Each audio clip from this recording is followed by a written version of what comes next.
Friends, I am Gunjan Kumar and our channel Sivan's Education Hub provide you some videos of chemistry and we discuss about acid, base and salt.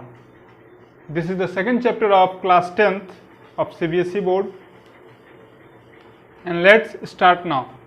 First of all, हम लोग देखते हैं क्या acid होता क्या है। तो बचपन से हम लोग पढ़ते आए हैं दो substance which are sour in taste is known as acid, यानी कि जो कुछ भी जो हमें खट्टा लगता है वो क्या होगा, एसिड होगा। लेकिन जब आप क्लास 10th में हैं तो आप ये आंसर देकर के यदि सोच रहे हैं कि आपको जितने भी मार्क्स थे उसमें फुल मार्क्स मिलेंगे, तो नहीं मिलता है। स्टूडेंट अक्सर हाँ ये गलती करके आते हैं कि जब आप ये एसिड का डेफिनीशन पूछा जाता है या बेस का डेफिनीशन पूछा जाता है तो वो जो 5, 6, 7 में पढ़ते आए थे या 8 में पढ़े थे वही डेफिनीशन लिख करके आ जाते हैं और कहते हैं तो मैंने तो पूरा लिख दिया, मैं तो पूरा बना के आया हूँ, 100 में 100 बना के आया हूँ। लेकिन ऐसा नहीं होता है। उनका नंबर बता देता है कि उन्होंने कुछ गलतियां की हैं। वो क्या गलतियां होती हैं वो देखेंगे हम लोग आगे भी। फिलहाल देखते हैं क्या ऑल एसिड्स क्या है, compulsorily have hydrogen as their constituent element in the form of proton. अब आप कहोगे सर ये प्रोटॉन कैसे?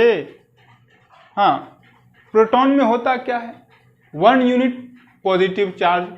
अब हाइड्रोजन आयन यदि है तो वो भी 1 यूनिट पॉजिटिव चार्ज, इसलिए इस हाइड्रोजन आयन को हम लोग, और जब हाइड्रोजन आयनिक फॉर्म में है तो मैं आपको बता दूं उसके पास बचता सिर्फ और सिर्फ एक प्रोटॉन ही है, क्योंकि न्यूट्रॉन तो होता ही नहीं है इसके पास। तो यहां से हम लोग कह सकते हैं कि प्रोटॉन बोलो या हाइड्रोजन आयन बोलो सेम चीज है।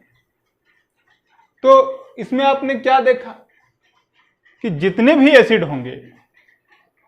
एसिड होंगे सभी में हाइड्रोजन आयन का होना कंपलसरी है। यदि ऐसा नहीं है तो क्या है कि वो एसिड नहीं होगा। अब देखिए बेस के बारे में बात करते हैं तो क्या लिखा, all bases are either metallic oxide और मेटेलिक हाइड्रोक्साइड और नॉन मेटेलिक अमोनिया सॉल्यूशन। अब देखिए कुछ जगहों पर आप ये देखोगे कि all metal oxides are basic in nature, all metal hydroxides are basic in nature, लेकिन यहां जो आप लिखा हुआ देख रहे हो मेटेलिक अमोनिया सॉल्यूशन, ये आपको बहुत ही कम जगह देखने को मिलता है। लेकिन आपको मैं बता दूं, क्वेश्चंस जब बोर्ड्स के एग्जाम में आते हैं तो इस टाइप के क्वेश्चंस पूछे जाते हैं, या कॉम्पिटिटिव एग्जाम में जब आप जाते हो तो वहां भी क्योंकि मल्टीपल चॉइस का जमाना है पूछा जाता है। तो यहां से पता चलता है क्या कि जितने भी बेस हैं यानी कि क्षार हैं, भस्म हैं, उनके बारे में क्या कहा गया, all bases are either metallic oxide, या तो वो मेटल का ऑक्साइड होगा जैसे कि calcium oxide, copper oxide, sodium oxide, तो ये सब आपका क्या हो गया, metal oxide. Metallic hydroxide, sodium hydroxide, potassium hydroxide, calcium hydroxide, तो ये सब आपका क्या हो जाएगा, बेस हो जाएगा। कैसा, मेटेलिक हाइड्रोक्साइड वाला। फिर बात करते हैं नॉन मेटेलिक अमोनिया सॉल्यूशन के बारे में। नॉन मेटेलिक अमोनिया सॉल्यूशन के बारे में क्या बोला, अब अमोनिया का फॉर्मूला होता क्या है, NH4, अमोनियम आयन होता है वो NH4। हाँ, तो अमोनिया सॉल्यूशन की बात किया, नॉन मेटेलिक अमोनिया सॉल्यूशन, तो नॉन मेटेलिक अमोनिया सॉल्यूशन कहने का मतलब NH4OH है, NH4OH। इसको हम लोग नॉन मेटेलिक अमोनिया सॉल्यूशन का भी नाम देते हैं। अब बात कर लेते हैं साल्ट्स का। क्या कहा, all salts are chemical compounds, they are formed by the replacing hydrogen ions present in an acid by metallic ion or ammonium ion। क्या कहा कि जितने भी साल्ट हैं वो केमिकल कंपाउंड्स हैं। सिंपल सी बात है भाई, केमिस्ट्री में पढ़ रहे हैं तो केमिकल कंपाउंड ही पढ़ेंगे। तो जितने भी हैं साल्ट्स वो क्या है, केमिकल कंपाउंड्स। फॉर्मेशन उनका कैसे हुआ है तो लिखा है क्या, they are formed by the replacing hydrogen ions. उनका फॉर्मेशन जो होता है वो हाइड्रोजन आयन के रिप्लेसमेंट की वजह से होता है।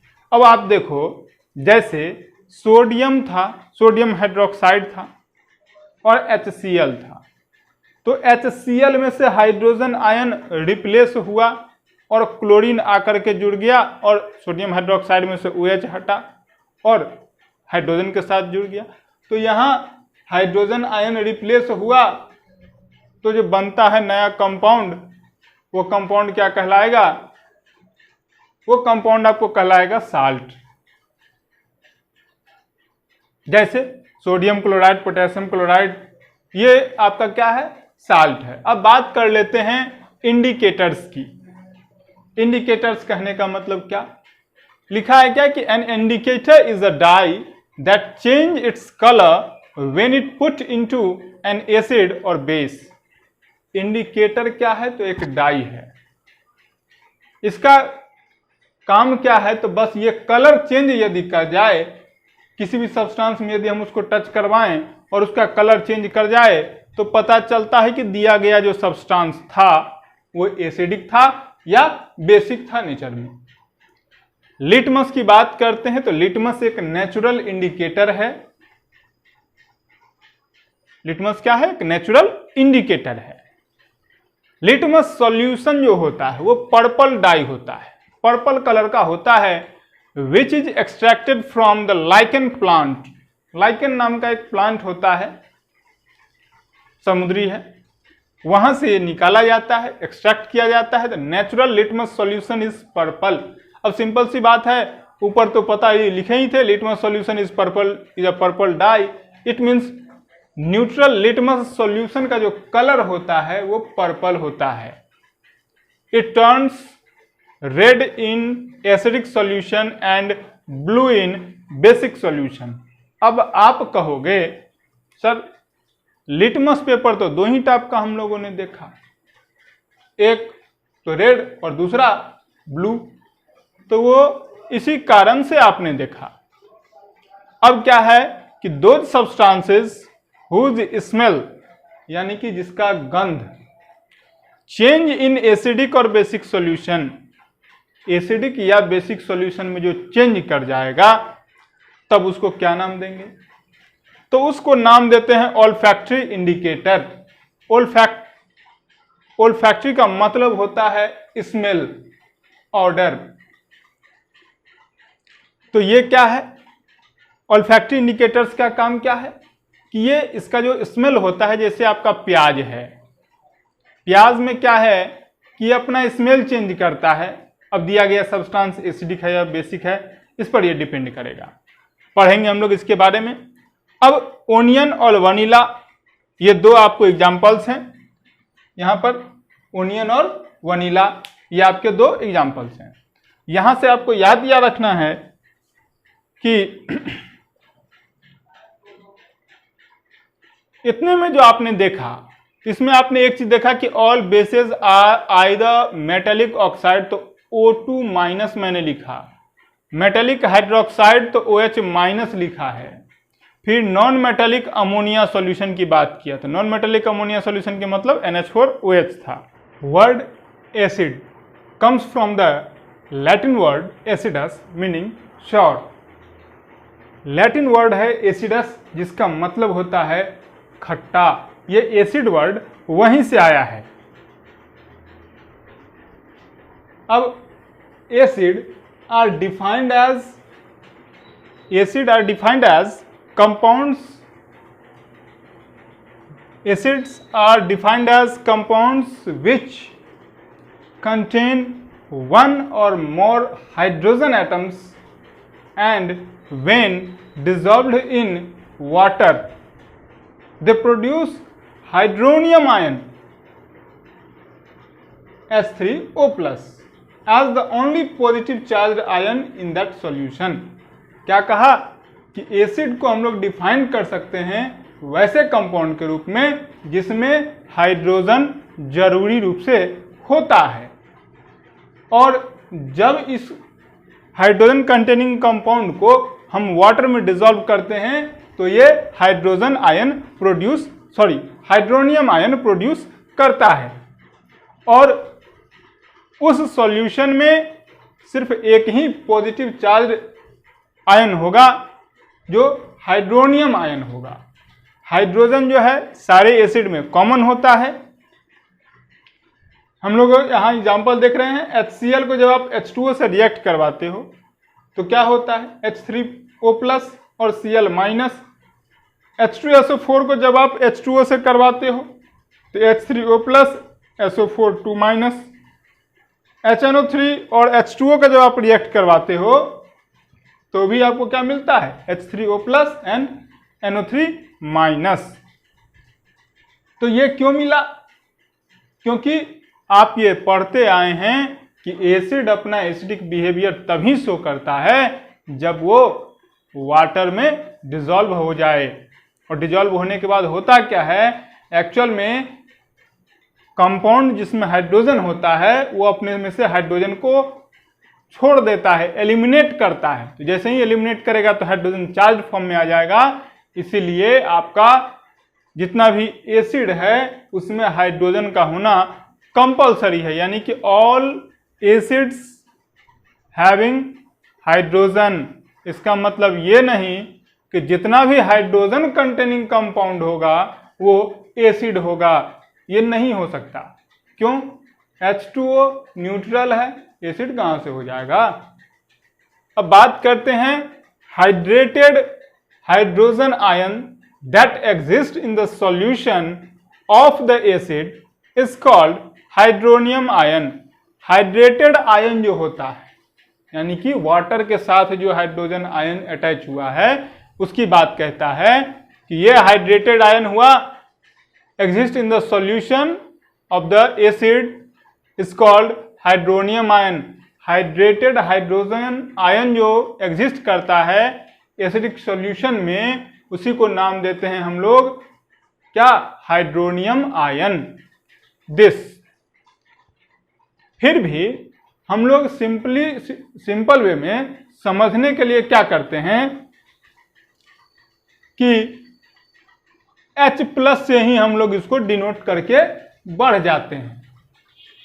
होना तो ये चाहिए था कि वहां हम लोगों को H3O+ लिखना चाहिए था, लेकिन हम लोग लिखते क्या हैं, हम लोग लिखते क्या हैं, H+ आयन। अब बात करते हैं कि the acidic properties of an acid are actually the properties of hydronium ion present in it. Acidic property जो होता है किसी एसिड का, वो एक्चुअली में किसका प्रॉपर्टी है, तो वो हाइड्रोनियम आयन का प्रॉपर्टी है। एसिड का जो प्रॉपर्टी है वो एक्चुअल में किसकी प्रॉपर्टी है, तो वो हाइड्रोनियम आयन की प्रॉपर्टी है। सम नेचुरली अकरिंग एसिड्स। अब यहाँ क्या है कि नेचर में जो कुछ एसिड्स पाए जाते हैं उनके बारे में बात कर लें तो कुछ नेचुरल अकरिंग एसिड्स जो हैं, जैसे कि आपका एसिटिक एसिड है जिसका फॉर्मूला CH3COOH होता है, याद रखने वाली बात है। साइट्रिक एसिड की बात करेंगे तो C6H8O7 क्या होता है, साइट्रिक एसिड का C6H8O7। फॉर्मिक एसिड की बात करें तो फॉर्मिक एसिड का होता है HCOOH। अब यहां पर कुछ लोग ये कह सकते हैं कि सर ये जो यहां लिखा हुआ है एसिटिक एसिड का फॉर्मूला CH3COOH, क्या इसे हम लोग C2H4O2 नहीं लिख सकते हैं। अब देखिए, लिखने का तो हमने साइट्रिक एसिड को भी इस तरीके से लिखा है, लेकिन कंफ्यूजन हो रहा है यहाँ। अब कंफ्यूजन ये है, जब आप कार्बन कंपाउंड पढ़िएगा तो वहां आपको पता चलता है कि भाई कुछ फंक्शनल ग्रुप्स होते हैं। अब यहाँ इस फॉर्मूला को देखने से आपको फंक्शनल ग्रुप का पता नहीं चल पाता है, लेकिन इसको और इसको जब आप देख रहे हो तो आपको यहां इन दोनों में क्या है कि फॉर्मूला से पता चल रहा है कि फंक्शनल ग्रुप क्या होगा, यदि आप फंक्शनल ग्रुप को जानते हैं तब। वैसे मैं आपको बता दूं कि यहां जो ये COOH है ये कार्बोक्सिलिक एसिड है, जो कि एक फंक्शनल ग्रुप है। हम लोग पढ़ेंगे इसके बारे में carbon and its compound chapter में। तो हम लोग लिखने को तो लिख सकते थे ऐसा, लेकिन इग्नोर करते हैं। मैंने यहां जानबूझ करके ऐसा लिखा है, इसके बारे में मैं आपको डिटेल में बताऊंगा आगे। CH3COOH जो है इसको क्या कहे हैं, एसिटिक एसिड, और फॉर्मिक एसिड के लिए HCOOH होता है। अब मैं आपको यहां पर इसका स्ट्रक्चर दिखा दे रहा हूं। इसका जो स्ट्रक्चर होता है वो कुछ ऐसा होता है, लेकिन यदि इसी साइट्रिक एसिड के बारे में पूछ दे कि स्ट्रक्चर कैसा होता है तो जो फॉर्मूला लिखा हुआ है आपको प्रॉब्लम होगा, बिल्कुल होगा। जब इसकी बात करो तो यहां से भी आप आराम से बता सकते हो कि क्या होगा इसका स्ट्रक्चर, लेकिन इसमें आपको क्या होगा, आपको प्रॉब्लम आएगा। इसलिए क्या करते हैं हम लोग, इस फॉर्म में लिखेंगे, आसान होगा। ऑक्जेलिक एसिड की बात करें तो कहां मिलता है, टोमेटो में, यानी कि टमाटर में। लैक्टिक एसिड की बात करें तो दही में या सॉर मिल्क में।